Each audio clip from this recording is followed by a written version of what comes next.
இன்னைக்கு நான் சுவிசேஷ ஊழியம் போயிட்டு வந்தேன். ரொம்ப நாள் கழிச்சு நான் இதை செஞ்சேன்.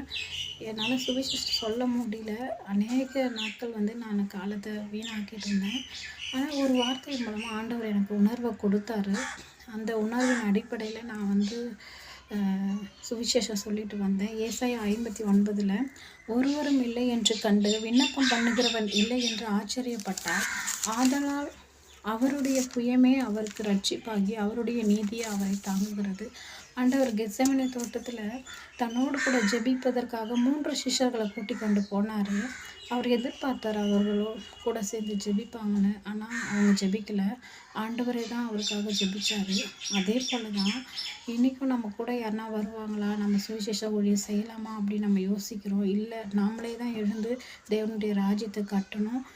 இன்றைக்கும் பார்த்திங்கன்னா ஒரு 4 தெருக்கள் கடந்து சுவிசேஷத்தை அறிவிச்சிட்டு வந்தோம். இயேசு நமக்காக சிலுவையில் அறையப்பட்டார். நம்மளுடைய பாவங்களை ஏற்றுக்கொண்டு துக்கங்களை சுமந்து கொண்டு மரித்து உயிரோடு கூட எழுந்தார். அவரை விசுவாசிக்கும் பொழுது பாவத்திலிருந்து சாபத்திலிருந்து நமக்கு ஒரு விடுதலை கிடைக்கும்.